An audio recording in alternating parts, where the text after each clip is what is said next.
자, 공의의 집행수단이니 율법, 사랑의 조건이니 은혜. 이제 은혜를 잠깐 또 살펴보면, 은혜라는 것이 뭔가, 이것부터 잘 정리되고 있어야 돼요. 은혜. 우리가 은혜 그냥 입에 달고 살죠? 은혜가 뭐예요? 물어보면은 몰라. 진짜 모릅니다. 무시하는 게 아니에요. 다 은혜지 뭐. 특히 기성교인들 눈물만 나오면 다 은혜라고 그래. 목소리만 커도 은혜요. 넘어지면서도 은혜. 죄 지면서도 은혜. 다 하나님 은혜요. 은혜가 뭔지를 몰라서 그래요. 자, 은혜라는 것은, 이거 꼭 정리하셔야 됩니다. 은혜라는 것은, 은혜의 개념입니다. 받을 자격은 털끝망도 없는 사람에게. 그러니까 받을 자격이 없는 거예요. 조금 있는 게 아니야. 털끝망도 없어. 그 사람에게. 누구예요? 각 사람 나지 뭐. 자, 두 번째 조건. 지금 당장 필요한 가장 귀하고 값진 것을, 지금 현재 그 사람에게 필요한 가장 중요한 거 있잖아요. 가장 값진 것. 그것을 세 번째, 거저 공짜로 주시는 것이 은혜예요. 그러니까 하나님의 선물이죠. 선물은 공짜잖아요. 그래서 은혜라는 것은 하나님의 은혜. 그러면 받을 적이라는 턱만 없는 나에게, 당장 준 건 너 지옥 갈 수밖에 없는 나에게, 그런 말이 되잖아요. 지금 당장 필요한 게 뭐예요? 지옥에서 건진 받는 거죠. 구원 받는 거죠. 예수님 피로 내 대의 삭을 다 갚아주시고, 믿기만 하면, 받아들이기만 하면 구원 받을 수 있도록 다 해놓은 바로 그것을 거저 공짜로 선물로 주시잖아요.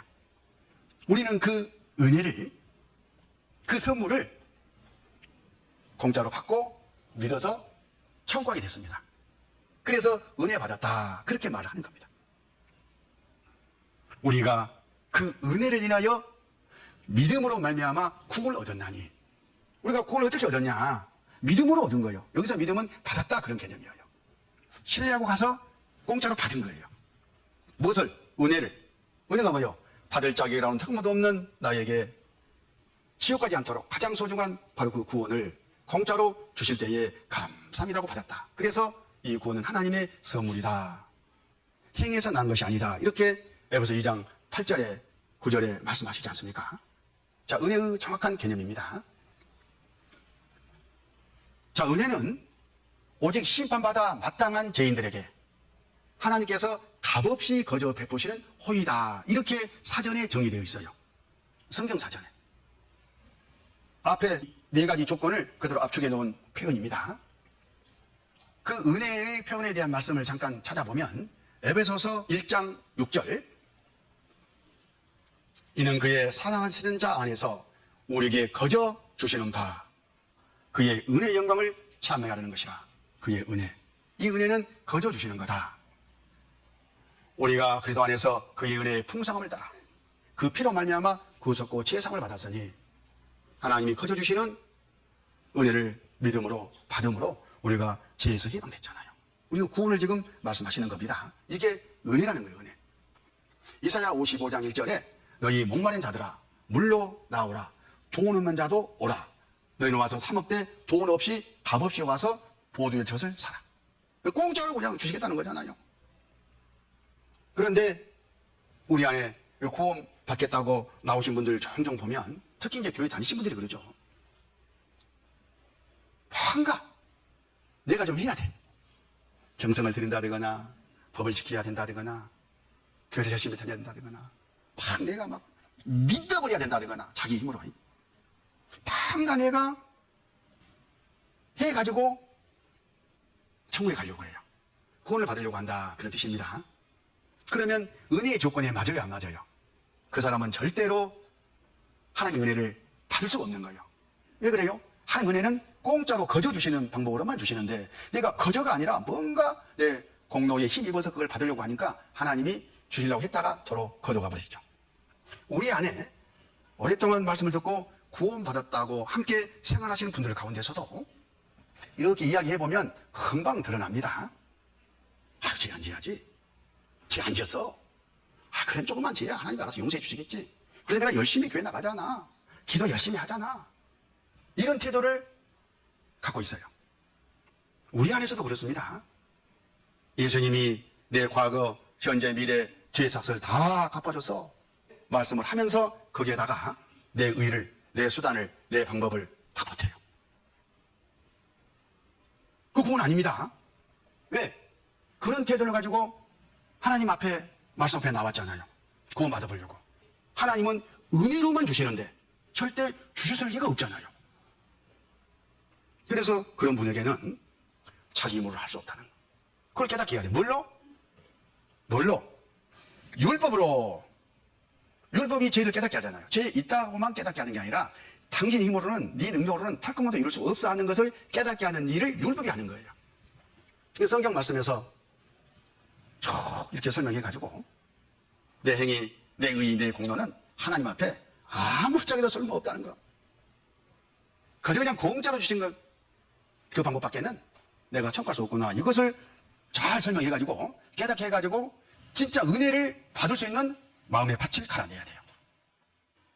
그리고 실제 우리 각 사람이 이 은혜의 원리, 원칙 가지고 영혼을 잘 간무려야 돼요. 그래서 한 사람도 낙오되는 사람이 없도록, 신앙생활도 이 은혜 안에서 평생 바라 누리고 살 수 있도록 우리가 서로 연합하고 함께하는, 바로 그것이 서로 사랑하라 하신 말씀을 이루는 것 중에 하나입니다. 에베소서 2장 4절, 긍휼에 풍성하신 하나님이 우리를 사랑하신 그 큰 사랑을 인하여 허물로 준 우리를 그리스도와 함께 살리셨고 너희가 은혜로 구원을 얻은 것이라. 구원을 어떻게 받았어? 은혜로 받았잖아. 은혜로. 너희가 은혜로 구원을 얻은 것이라. 또 함께 일으키사 그리스도 예수 안에서 함께 하늘에 앉히시니 이는 그리스도 예수 안에서 우리에게 자비하심으로써 그 은혜의 지극히 풍성함을 오는 여러 세대에 나타내라 하심이니라. 우리는 은혜를 받았고 또 은혜 안에서 계속 살아가야 되는 겁니다. 디도서 2장, 직접 한번 성경 찾아보시죠.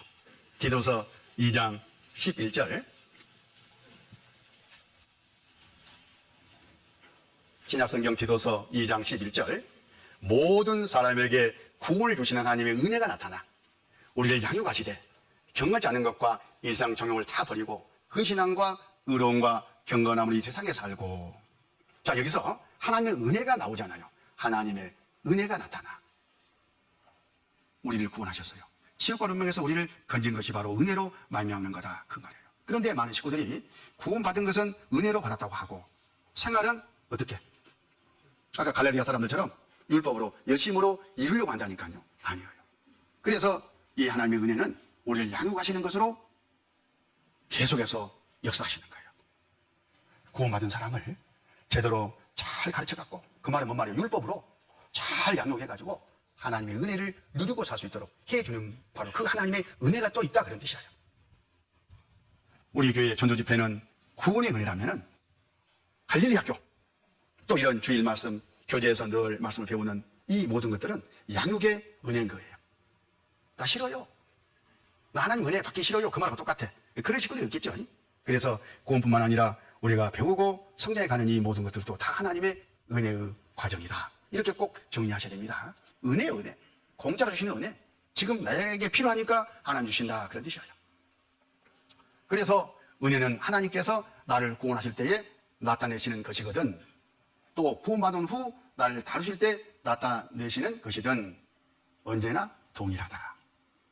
구원받은 사람도 하나님의 은혜 안에서는 동일하다.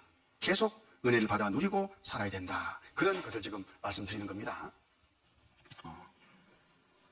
자, 이 율법은 조건이 있어요, 조건이. 이 율법은 행하라, 그러면 살리라, 이 법이에요. 자, 은혜는 믿으라, 그러면 산다, 이렇게 말해요. 행하라, 믿으라, 그 차이죠. 여기 말씀을 좀 보면 갈라디아서 3장 12절에 율법은 믿음에서 난 것이 아니라 이를 행하는 자는 그 가운데서 살리라 하였느니라. 율법은 행하라예요. 문제는 행할 수 있는 사람이 없어서 그러지. 그러니까 행하라, 예 하고 행해봤어. 내가 행해봐야 됩니다. 그랬더니만은 행할 수 없다는 것을 알아. 행해보지도 않은 사람이 할 수 있다고 그러지, 실제 율법대로 한번 살아보려고 한 사람은 자기가 살 수 없다는 것을 너무 잘 압니다. 그걸 깨닫게 하기 위해서 행하라 그러셔요. 갈라디아서 10장 3장 10절에, 10장이 아니라 3장 10절입니다. 무릇 율법행위에 속한 자들은 저주 아래 있나니 기록된 바 누구든지 율법책에 기록된 대로 온갖 일을 항상 행하지 않는 자는 저주 아래 있는 자라 하였습니다. 자, 율법은 행하라 그러면 살리라 이렇게 말하고는 얼마만큼 해야 돼요? 이렇게 물어보면 여기 기록된 대로 어디 성경에 몇 가지라고 율법이? 10,000가지. 기록된 대로 온갖 일을 모든 율법을 그 말이에요. 항상 태어나서 죽을 때까지 한 번도 어겨서는 안 된다는 거잖아요. 지금 그게 율법이 요구하는 거예요. 율법의 요구는 성경의 천국법을 10,000가지나 되는 천국법을 평생에 걸쳐서 한 번도 어기지 않는 것을 요구해요. 와, 하나님이 그러신 분이다 그 말이에요. 천국이 그런 곳이에요. 완벽한 곳입니다. 우리 힘으로 갈 수 있겠어요? 우리 힘으로 이 율법을 지켜볼 수 있겠어요? 그래갖고 천국 갈 수 있겠어요? 어림없는 거지. 그것을 깨달아 알아라 그런 뜻이에요. 이렇게 깨닫게 해가지고 누구에게로? 못한다는 것을 깨닫게 해가지고 아이고야 큰일 났네. 그러니까 따라와. 코를 딱 깨가지고 어디 예수님에게 끌고 가서 예수님께 가서 예수님이 우리 대신 다 이 율법을 실제 이루셨잖아요. 하나님이. 그 이루신 그 공로를 내 것으로 전가시켜 주시는 거예요. 그러려고 율법을 주시고 다 지켜 행하라 이렇게 말씀하셨던 겁니다. 우리는 믿음으로 구원을 받았어요. 갈라디아 3장 11절 또 하나님 앞에서 아무나 율법으로 말미암아 그렇게 되지 못할 것이 분명하니 그러죠. 지금까지 설명한 것이 인용이잖아요. 이는 의인이 믿음으로 살리라 했습니다. 오직 사는 길은 딱 하나다. 믿는 거다. 믿음으로만 살 수 있다. 믿음으로만. 누구를 어떻게 믿냐? 예수님을 믿는 거예요. 전적으로 하나님과 예수님을 의지하고 나가서 예수님의 공로에 기대는 것을 믿음이라 합니다. 그러면 살아요. 로마서 3장 22절 24절 곧 예수들을 믿음으로 말미암아 모든 믿는 자에게 미치는 하나님의 의인이 차별이 없느니라. 모든 사람이 죄를 범하였음에 하나님의 영광이 이르지 못하더니 그래서 예수 안에 있는 구속으로 말미암아 하나님의 은혜로 값없이 의롭다 하심 얻은 자 되었느니라. 값없이 공짜로 의롭다함을 얻는 그 방법밖에는 천국에 갈 길이 없다. 또 주님께서 허락하신 은혜를 누리는 길이 없다. 그걸 지금 말씀하시는 거죠. 자, 우리 각 사람은 항상 순간순간 일상 가운데 끈끈이 선택의 기로에 서 있는 거예요. 하나님이 각 사람 나에게 자유의지를 주셨습니다. 스스로 선택할 수 있도록 자유의지를 보장해 주셨어요. 구원받은 사람도 자유케 하려고 자유를 주셨어요. 그 자유를 내가 어떻게 쓰느냐? 그게 구원받은 사람은 천국과 지옥으로 갈라지는 것이고 구원받은 사람은 이 세상에서 하나님의 은혜를 누리고 살고 누리지 못하고로 갈라지고 하나님의 입에 천국 상급을 다 챙기고 챙기지 못하는 것으로 갈라지는 거예요. 한순간 선택이 그렇게 만드는 겁니다. 우리 형제자매들 어느 쪽을 선택하시겠어요? 물어보면 잔소리겠죠. 구원받지 아니한 사람들은 마귀가 이쪽을 선택하도록 하죠. 내가 해서 열심히 해가지고 갈 거야. 그럼 율법이 그래 온갖 율법을 다 행해봐. 항상 못하잖아요. 그러면 심판해가지고 지옥에 보내요. 이 율법이 하는 일입니다. 바로 그게 하나님의 공의예요. 공의. 법대로 하신 하나님의 공의. 이 구원받은 사람은 어쩌냐? 이렇게 못하니까 못하는 걸 깨닫고 예수님께 가서 구원을 받았어. 믿었어. 살았습니다. 믿는 거니까 다 용서해 놓은 사실을 믿었어. 천국 가는 거예요. 얼마나 대비됩니까? 행하라, 믿어라. 그 차이죠. 자, 구원받은 사람에게도 똑같아요. 우리가 구원받고 나서 이 율법 아래 들어가면 율법에 갇히면 열심히 해요. 자기 힘으로 이루려고 노력해요. 근데 이루어져요? 안 이루어지죠? 맨날 어겼죠? 그러니까 율법이 너 어겼잖아. 정죄하는 거예요. 정죄. 양심에 항상 찔려 있어. 이렇게 살면 안 되는데 하고. 그리고는 징계하죠. 징계. 그리고 그 공력은 다 불타버리고. 이 구원받은 사람이 해당되는 이야기입니다. 그런데 구원받고 하나님의 사랑 안에 은혜 안에서 사는 사람은 하나님이 은혜 안에 사는 동안에는 다 칭찬해줘요.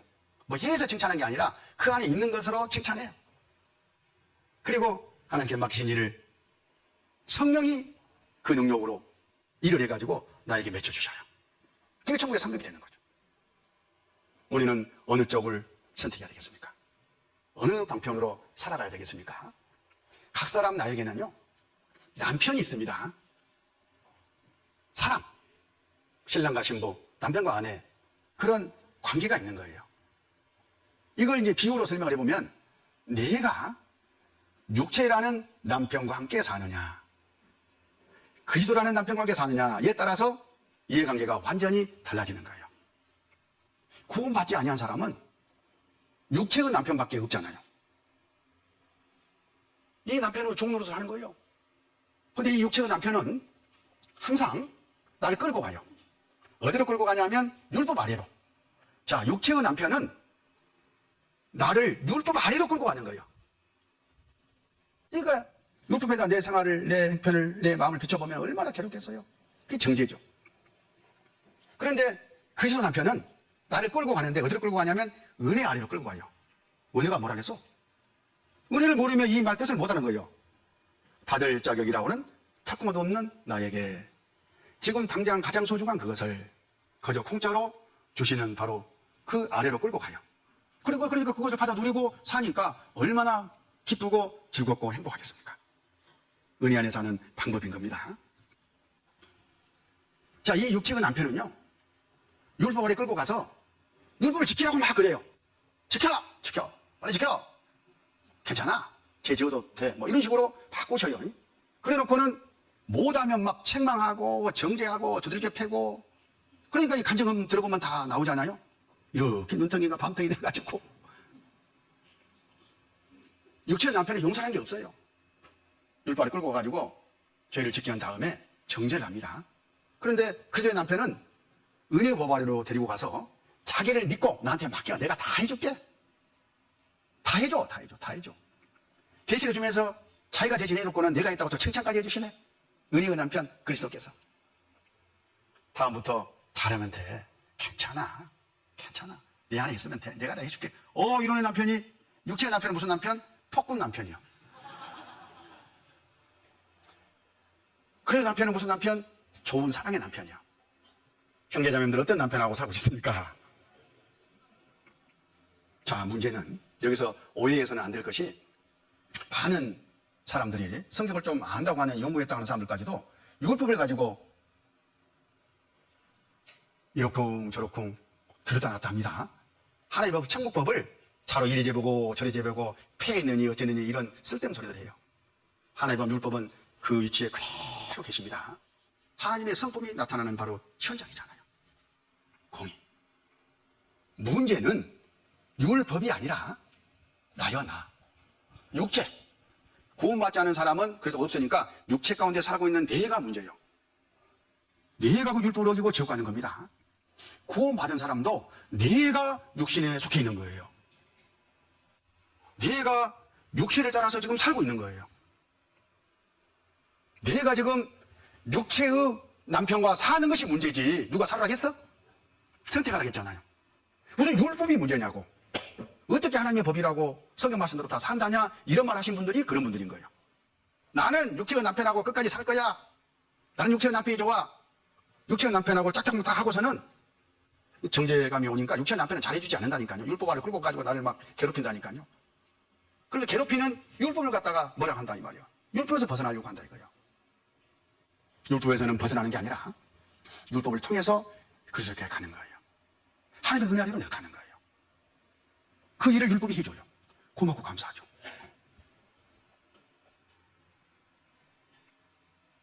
마태복음 5장 17절 18절 내가 율법이나 선지자나 폐하는 줄로 생각지 말라. 폐하는 것이 아니요 완전케 하려 함이로라. 진실로 너희에게 이르노니 천지가 없어지기 전에는 율법의 1.1 하기라도 반드시 없어지지 아니하고 다 이루리라. 왜? 하나님의 집행 수단이기 때문에. 그렇죠. 종법이 어떻게 없어져요? 고린도전서 9장 21절 율법 없는 자에게는 내가 하나님께는 율법 없는 자가 아니요 도리어 그리스도의 율법 아래 있는 자나 율법 없는 자와 같이 된 것은 율법 자들을 얻고자 함이라. 그리스도의 율법이 있잖아요. 구원받은 사람에게 그리스도의 율법이 있습니다. 구약성 십계명보다 훨씬 더 엄한, 마음으로만 죄를 지어도 사망이라고 선언하신 것이 그리스도의 율법이에요. 그 법을 이루고 살아야 돼요. 우리가 이룰 수가 없죠. 그래서 성령의 다스림과 인도하심 안에 들어가서 성령의 그 능력으로 내 안에 역사하셔가지고 이 하나님의 법을 이루실 수 있도록 내가 믿음으로 딱 의지되어 있는 상태. 바로 그게 성령 충만이지 않습니까? 그렇게 된다 그런 뜻입니다. 그러면 로마서 8장 3절 4절 율법이 육신으로 말미암아 연약하여 할 수 없는 그것을, 율법을 지키지 못한 것은 육신이 연약해서 못 지키는 겁니다. 하나님은 아시다니 곧 죄를 인하여 자기 아들을 죄 없는 육신의 모양으로 보내 육신의 죄를 정하사 육신을 좋지 않고 그 영을 좋지 행하는 우리에게 율법의 요구를 이루어지게 하려 하십니다. 율법의 요구는 이루어져야 되는 거예요. 내가 이루려고 하니까 율법에 들어가니까 못 이루는 거죠. 그게 로마서 7장이에요. 근데 로마서 8장을 보면 로마 7장의 사람이 깨닫고 그래서 예수 안으로 쑥 들어가 버렸잖아요. 은혜 안으로 쑥 들어가 버린 거예요.